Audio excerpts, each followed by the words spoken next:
The man suddenly fainted, and when his consciousness revived and he opened his eyes, he found that everyone worldwide had simultaneously fallen into a coma. It had been exactly 2 minutes and 17 seconds since he lost consciousness, and during that time, chaos erupted worldwide as sudden blackouts caused frequent accidents.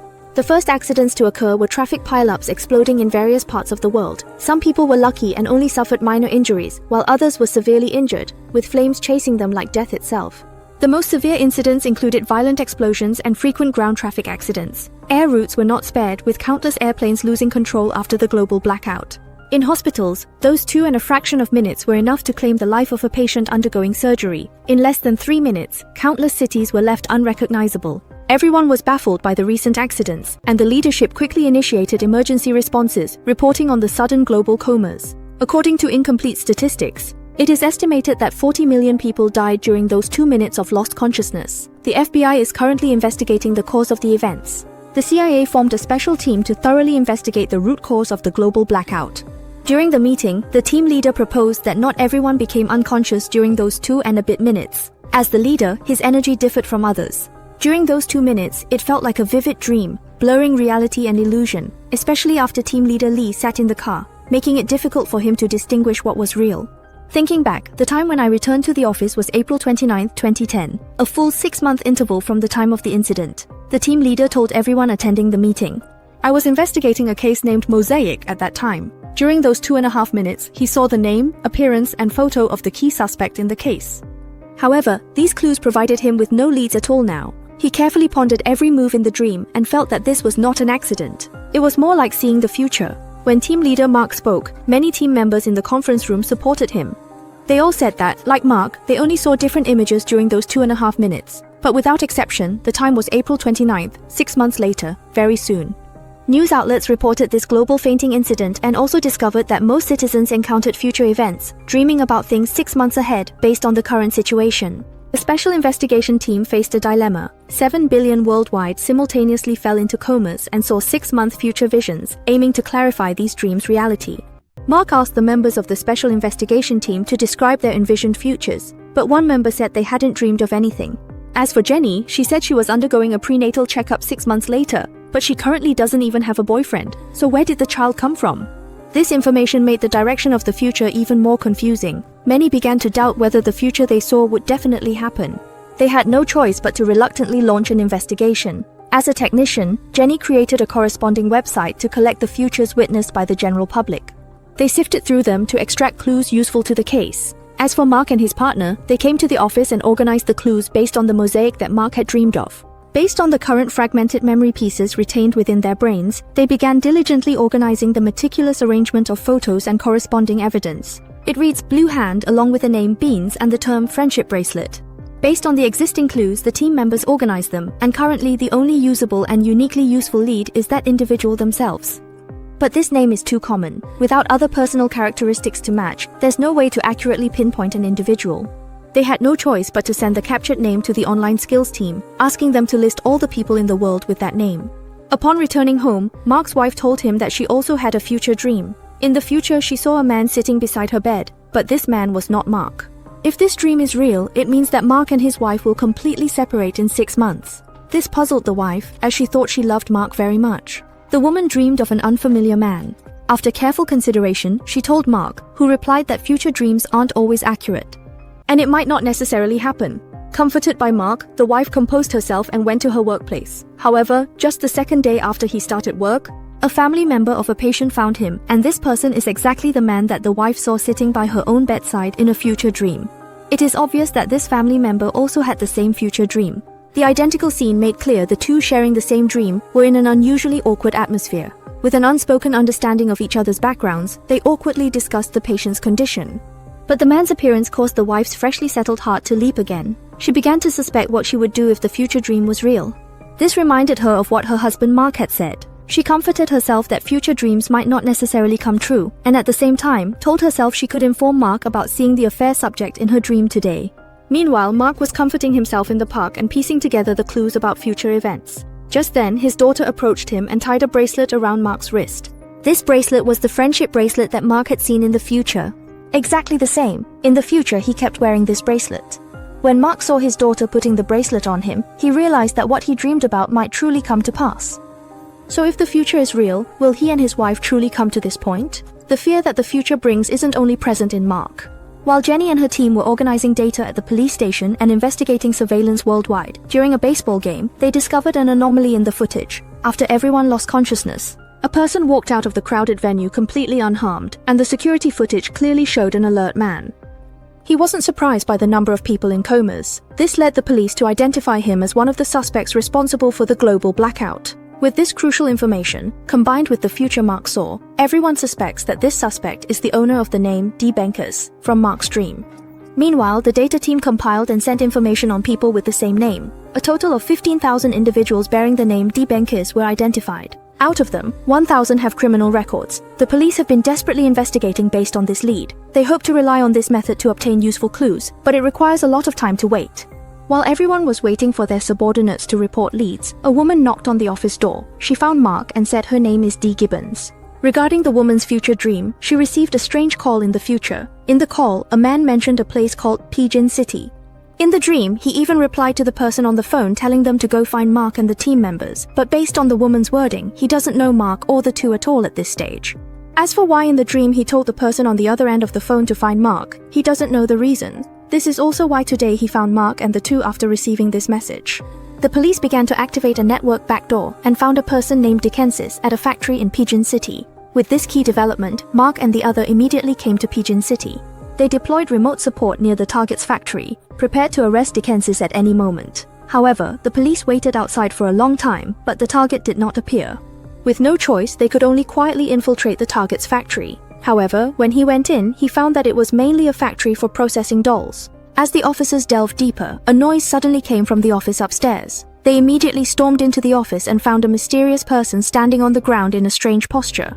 Since the lights weren't on, they couldn't see the person's face at all. Yet the person seemed to know the police were coming to find him, speaking about how people who encounter disaster will endure double torment. Before the police could figure out the meaning of this sentence, the man used the lighter in his hand to ignite what was already prepared. Then, neatly, he drew a pistol and killed a police officer, and took advantage of the chaos to escape through the ventilation duct, as if the timing was calculated. After the man escaped, the office exploded. After ensuring there was no risk of a secondary detonation, the police immediately entered the factory to investigate, using photos taken by Mark through the reconnaissance department. Discovered that a photo of one of the dolls looks exactly like himself in the future. This makes Mark believe even more that the future truly happened. Just like the friendship bracelet his daughter gave him, Mark's partner also found a mobile phone at the scene, initially suspecting it belongs to Dibikans. They sent the phone back to headquarters for restoration. Using professional methods, the police investigated and found the phone made 6 calls, with the first 5 quite normal. However, the 6th call was made 30 seconds after the entire world fell into a coma. This means that while everyone was unconscious, at least 2 people remained awake.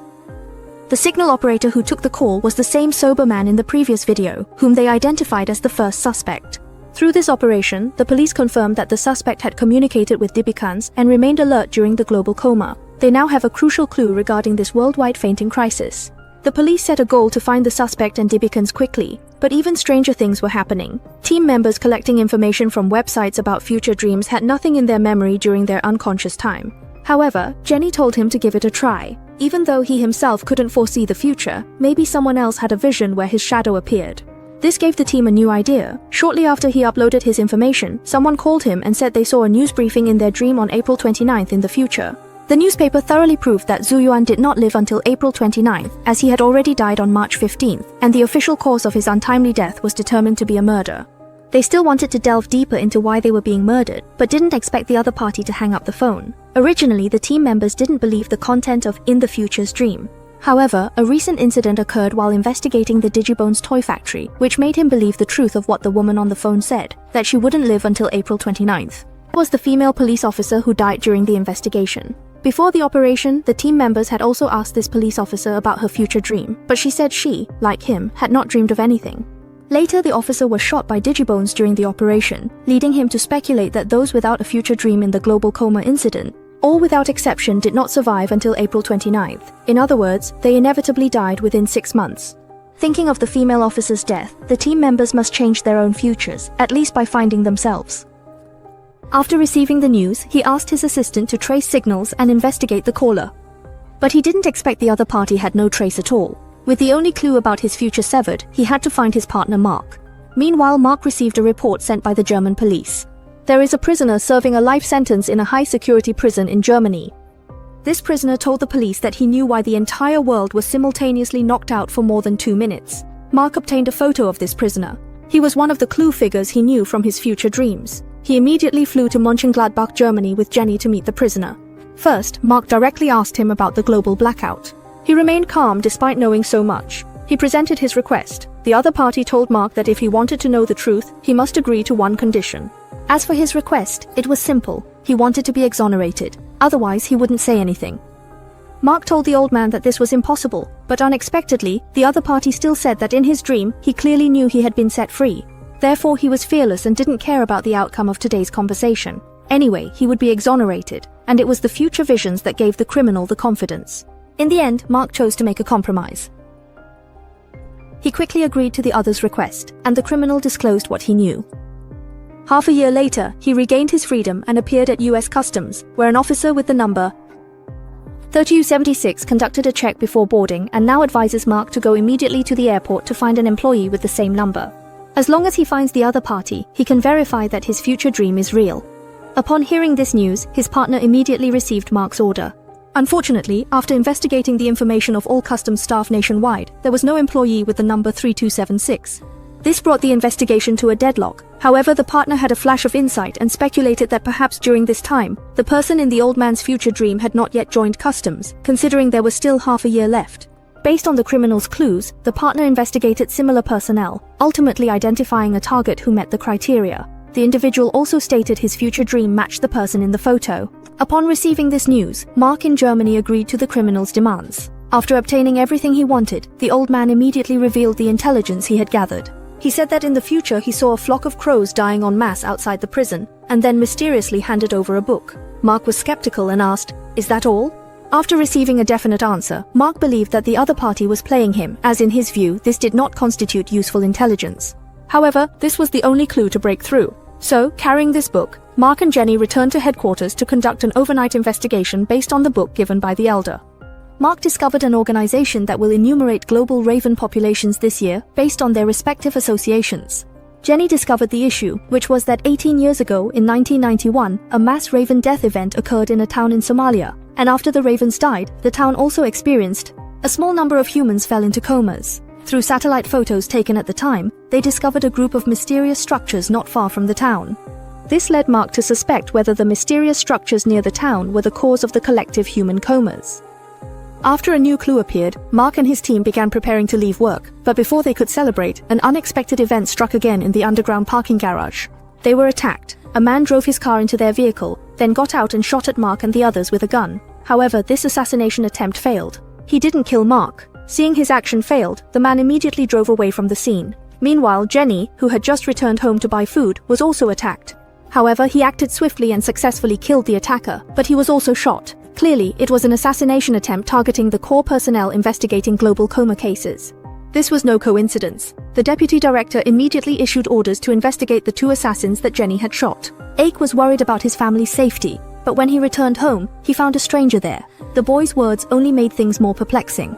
According to the boy, this place is his home in the future. His daughter also mentioned that in her future dreams, the boy is indeed her family member.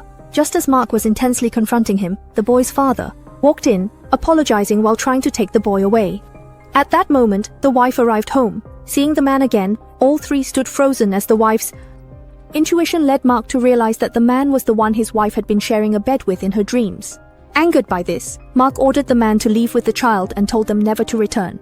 The wife hadn't expected her secrecy to have the opposite effect. Just as she wanted to explain to Mark, who felt deceived, combined with the stress from the assassination attempt that evening, left him in a bad mood and gave him no time to listen to her explanation. The 2 ended up arguing, and for the first time, a crack appeared in their relationship. Meanwhile, the deputy police chief instructed the partner to investigate the 2 assassins' bodies. After examination, the doctor told the partner both had marks on their arms, with special symbols similar to an organization's emblem, a small blue hand. This reminded the partner of what Mark had previously told him, mentioning it in the other party's future dreams. Based on their investigation, they learned the Lanshaw symbol originates from Baltimore. The partner arrived in Baltimore with his assistant, where the target was located. On a roadside sign, they discovered the Lansho symbol, which seemed to be directing them. Following the direction indicated by the blue hand, they arrived at an abandoned villa. At the villa's entrance, they discovered a large amount of bloodstains. Realizing that things were not good inside, the team members and their partner immediately drew their weapons for caution. However, upon entering, they found 3 corpses lying on the ground. Moreover, the left hands of the corpses were painted blue. Upon receiving this information, team members quickly sent clues to headquarters and requested additional personnel. When the main force arrived, they thoroughly investigated the scene and unexpectedly found 3 deceased individuals. They did not die by their own hands. Victims' social networks revealed the 3 didn't know each other, and their acquaintances lacked connections. Only before their deaths had they all logged into a website. This website is the Lansho mentioned in Mark's future dreams, and this network is closely related to the agents previously mentioned who did not have future dreams. This website is designed to collect those sentenced to death without future dreams. The founder of this website is a doctor named Dr. Reno. Based on the existing clues, it can be known that Dr. Reno is secretly collecting people without future dreams, using the collective death of these individuals to defy their future fate. According to Dr. Reynolds, even if they're alive, they're merely clinging to survival. They are slated to die within 6 months, so it's better to set up conditions to resist fate. During their investigation, the website suddenly refreshed, and a stopwatch appeared on Blue Hand, indicating tonight at the city center. Mark arrived at the designated location with his partner and assistant, masquerading as people without a future to gather. Wanting to see exactly what Dr. Reynolds was up to, aiming to enter the underground organization's core area, Mark and his group had to select a representative to play a round of the death game.